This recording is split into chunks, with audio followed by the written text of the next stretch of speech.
दोस्तों ये कहानी शुरू होती है 5 बचपन के दोस्तों के साथ जिनके नाम है केविन, ब्रायन, क्रिस, डेरिक और एडी, जो कि पिट्सबर्ग में रहते हैं। इन सभी की जिंदगी में एक बड़ी कॉमन चीज है, वो है परेशानियां। खैर परेशानियां सबके जीवन में होती है। ये लोग छोटी मोटी नौकरी करते हैं और साथ ही में थोड़े ज्यादा पैसे कमाने के लिए ये लोग नशीली चीजें बेचते हैं, सट्टेबाजी करते हैं, पार्टीज में शराब अवेलेबल करवाते हैं। ऐसे छोटे मोटे गलत काम ये करते हैं। ये लोग एडी के घर पे पार्टीज करवाते हैं जिसके लिए लोगों से पैसे लेते हैं। इन पार्टियों में लोगों को नशे का सामान बेचते हैं। एक रात पार्टी खत्म होने के बाद इन लोगों को सड़क किनारे 2 लड़कियां जेस्पर और सिएना मिलती है। अब ये लोग इन लड़कियों से बातचीत करते हैं तो पता चलता है कि वो कॉल गर्ल्स होती हैं। सिएना इन लोगों को अपने साथ मस्ती करने के लिए इनवाइट करती है। वो कहती है हमारे साथ मस्ती करके देखो, बड़ा मजा आएगा। पर ब्रायन और उसके दोस्तों के पास पैसे तो थे नहीं, इसलिए ब्रायन कहता है कि मुझे $10 में क्या मिल सकता है। तब जेस्पर उसे कहती है कि तुम्हारे वहां पर लात खाने को मिल सकती है। इसके बाद केविन जेस्पर से कहता है कि मेरे पास अगर पैसे होते तो मैं जरूर तुम्हारे साथ मस्ती करता।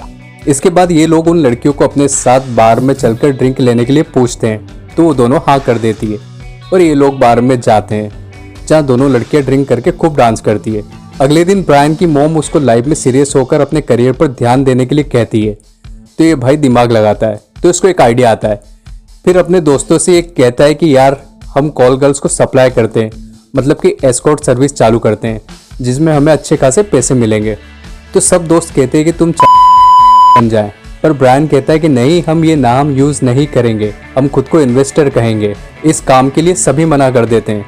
डेरेन ब्रायन को कहता है कि ये काम इल्लीगल है, लेकिन ब्रायन उसे कहता है कि नशे का सामान बेचना और सट्टा लगाना भी तो इल्लीगल है, पर हम वो भी तो करते हैं। डेरेन, क्रिस और केविन इस बारे में काफी सोचते हैं, पर ब्रायन आखिरकार सबको समझा बुझाकर मना ही लेता है। एडी को छोड़ के बाकी सब मान जाते हैं। एडी ब्रायन को कहता है कि मुझे पढ़ाई करना है और मुझे ये गलत काम नहीं करना है। एडी के बिना ये चारों लोग इस बिजनेस को स्टार्ट करने की प्लानिंग करते हैं। इन्वेस्टमेंट देखते हैं, लड़कियों के मेकअप का, कपड़ों का। इसके बाद ये उन लड़कियों से बात करते हैं, जेस्पर और सिएना जिनसे ये उस रात मिले थे। इनकी प्लानिंग सिएना को अच्छी लगती है, लेकिन जेस्पर मना कर देती है। वो कहती है कि हमें की जरूरत नहीं है, हम ऐसे ही। पर ये लोग उसे फ्री के नशे का लालच देकर राजी कर लेते हैं। ये लड़कियों के नशे के सामान के लिए एक डीलर से मिलते हैं जिसका नाम नेट होता है, क्योंकि इनको अब ज्यादा क्वांटिटी में माल चाहिए था। हालांकि पहले भी ये लोग छोटा मोटा काम करते ही थे। ज्यादा क्वांटिटी में माल सप्लाई करने से पहले नेट जानना चाहता था कि आखिर तुम करना क्या चाहते हो और तुम्हें ये क्यों चाहिए। ये बताने के बाद ही तुम्हें माल मिलेगा। जब ये लोग नेट को अपने बिजनेस के बारे में बताते हैं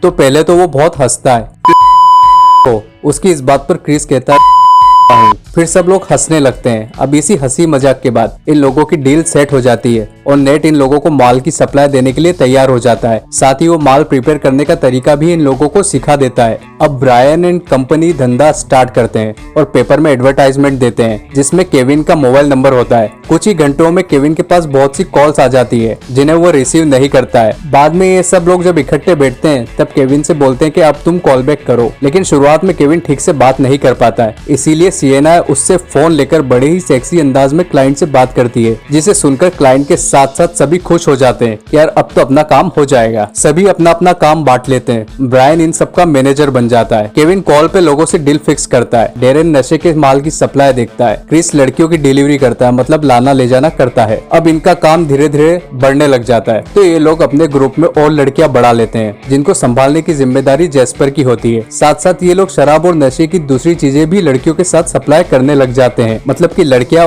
शराब और नशीली चीजों का ऑर्डर ले लेती है और ये वो भी सप्लाई कर देते हैं। देखते ही देखते 6 महीने निकल जाते हैं और ये लोग बहुत ज्यादा तरक्की कर लेते हैं। इनके पास लग्जरी कार्स आ जाती है। ब्रायन बढ़िया प्रॉपर्टी खरीद लेता है। ये लोग जोरदार पार्टीज करते हैं। लेकिन आपने वो कहावत तो सुनी होगी ना, 4 दिन की चांदनी और फिर अंधेरी रात। बस इनके साथ भी वही होने वाला था। ब्रायन की बर्थडे पार्टी में नेट उसको फोन पर रेट बढ़ाने की बात बताता है, क्योंकि उसका कहना था कि अब सभी लोगों को तुम्हारे बिजनेस की खबर हो गई है और जबकि आगे तक सब लोगों को पता चल गया है कि तुम लोग क्या काम करते हो, इस वजह से अब तुमको बढ़ा के रेट देना पड़ेगा, नहीं तो तुमको माल नहीं मिलेगा। ब्रायन उसकी बात से गुस्सा होकर पैसों का एक बंडल नाटे को देने के लिए तैयार करके उस पर थूक देता है। वहीं पार्टी में दूसरी तरफ जेस्पर केविन से कहती है कि अब मैं ये काम और नहीं करना चाहती हूँ। इसके बाद केविन और जेस्पर की नजदीकियां बढ़ जाती है और ये दोनों किस करते हैं। क्रिस सिएना को लेकर उसके एक रेगुलर बूढ़े कस्टमर के पास जाता है। सिएना क्रिस से थोड़ी देर में आने का कहकर चली जाती है और क्रिस क्लाइंट के घर के बाहर ही कार में वेट करता है, लेकिन थोड़ी ही देर में पुलिस वहाँ आ जाती है। जाती है और उस बूढ़े आदमी को पकड़ लेती है। साथ ही वो क्रिस को भी पकड़ लेती है। पुलिस को सिएना ने बुलाया था क्योंकि वो बूढ़ा आदमी नशा करके पगला जाता है और सिएना को मारने की कोशिश करता है, पर वो मरने से पहले पुलिस को कॉल करके सब बता देती है। क्रिस के ऊपर पुलिस बहुत सारे चार्ज लगाती है क्योंकि ये कॉल गर्ल भी सप्लाई करता था और नशे के सामान भी सप्लाई करता था। जब ये बात ब्रायन को पता चलती है तो वो क्रिस से मिलने जेल जाता है। वो क्रिस से बोलता है कि तुम पुलिस को हमारे बिजनेस के बारे में कुछ भी मत बताना। तो क्रिस कहता है कि यार मेरे ऊपर बहुत सारे चार्जेस लग गए और मुझे लंबी सजा हो जाएगी, और पुलिस वालों ने कहा है कि अगर मैं उनको सब सच बता दूंगा तो हो सकता है कि 2 साल तक की सजा हो मुझे और फिर उसके बाद मैं छूट जाऊं। ये बात सुनकर ब्रायन उससे बोलता है कि अगर तुमने सब कुछ उसको बता दिया तो तुम्हारी लाइफ को और हम सबकी लाइफ को खतरा हो सकता है, क्योंकि आगे जो लोग हैं नेट और बाकी सब लोग, हो सकता है हमें जान से मार दे। पर क्रिस इन सब बातों की परवाह नहीं करता है और उठकर चला जाता है। अब ब्रायन और बाकी सब लोग साथ में मिलकर बात करते हैं। क्रिस के पकड़ाने से और सिएना के मरने से सब बहुत ज्यादा टेंशन में थे, इसीलिए डेरेन अब क्रिस को बोल देता है कि मैं अब ये काम आगे नहीं करने वाला हूँ, और इसी वजह से ब्रायन से उसका झगड़ा भी हो जाता है। इसके बाद केविन और जेस्पर भी ये सब छोड़ने को कहते हैं। इसके बाद केविन और जेस्पर भी बोलते हैं कि हम भी ये सब छोड़ रहे हैं, हमें भी आगे नहीं करना है, लेकिन ब्रायन नहीं मानता है और वो केविन को भी जाने से रोकता है कि यार भाई मत जा। लेकिन केविन फैसला कर चुका था। ब्रायन अब खुद को अकेला महसूस करता है, इसीलिए वो जाकर नेट को मिलता है और उसको सब कुछ बता देता है। नेट ब्रायन से कहता है कि मैं तुम्हारे साथ हूँ, टेंशन मत लो। फिर क्रिस को जेल में एक बूढ़ा आदमी मिलता है जो कि पहले उससे अच्छे से बात करता है, लेकिन बाद में उसको मारने की कोशिश करता है। ये हमला नेट ने ही करवाया था। इसके बाद दिखाते हैं कि नेट डेरन को भी मार देता है। केविन और जेस्पर अपना सामान और पैसे बैग में भरकर शहर को छोड़ने की तैयारी करते हैं। वहीं दूसरी तरफ ब्रायन अपनी गन लोड कर लेता है। फिर ब्रायन कार से केविन के घर के बाहर पहुंचता है, जहां केविन और जेस्पर कार में बैठकर जा ही रहे होते हैं। तभी ब्रायन उन लोगों पर फायरिंग शुरू कर देता है, पर ये दोनों बचकर जैसे तैसे निकल जाते हैं। जब ये दोनों एयरपोर्ट पहुंचते हैं तो पता चलता है कि जेस्पर घायल हो गई थी। केविन उससे कहता है कि हमें हॉस्पिटल चलना चाहिए, लेकिन वो कहती है कि मैं ठीक हूँ और अभी तुम्हारा यहाँ से जाना ज्यादा जरूरी है। ये कहकर वो केविन को भेज देती है और खुद कार लेकर चली जाती है। ब्रायन घर जाके काफी इमोशनल होता है और एडी को फोन करता है। ब्रायन एडी से कहता है कि अगर मुझे कुछ हो गया तो तुम मेरी माँ का ध्यान रखना। इसके बाद पुलिस आ जाती है और ब्रायन के घर को चारों तरफ से घेर लेती है। ब्रायन नशे का जितना भी सामान उसके पास होता है वो छुपाने की कोशिश करता है, लेकिन जब वो सामान छुपा रहा होता है तभी पुलिस वाले हेलीकॉप्टर लेके आ जाते हैं, उसको रंगे हाथों पकड़ लेते हैं। ब्रायन अब भागता है और पुलिस के ऊपर फायरिंग स्टार्ट कर देता है। फिर वो घर के अंदर जाकर छुप जाता है, जहाँ से वो अपनी माँ को फोन करता है, लेकिन वो ज्यादा कुछ कह नहीं पाता क्योंकि वो भी बहुत ज्यादा इमोशनल हो जाता है और उसकी माँ भी बहुत ज्यादा इमोशनल हो जाती है। दोनों ही समझ चुके थे कि अब आगे क्या होने वाला है। अब दुखी ब्रायन जब सरेंडर कर ही रहा होता है तभी कोई स्नाइपर से ब्रायन को शूट कर देता है, जिससे कि वो मर जाता है। शूट करने वाला और कोई नहीं होता बल्कि नेट होता है। अब एंड सीन आता है जहाँ ब्रायन के फ्यूनरल में उसकी मॉम को रोते हुए दिखाते हैं और एडी उनके पास जाता है। क्रिस व्हील चेयर पे पुलिस के साथ आता है। जानलेवा हमले में वो बच तो गया था, लेकिन वो डिसेबल हो गया था। अब एडी अपने सभी दोस्तों को याद करता है। केविन और जेस्पर शहर छोड़ के जा चुके थे, वो कहाँ गए थे ये उन्होंने किसी को नहीं बताया था। क्रिस जेल में है, डेरेन और ब्रायन मर चुके हैं। ब्रायन और उसके ऑर्गेनाइजेशन का अंजाम एक ही था, मतलब बुरे का अंत बुरा ही होना था।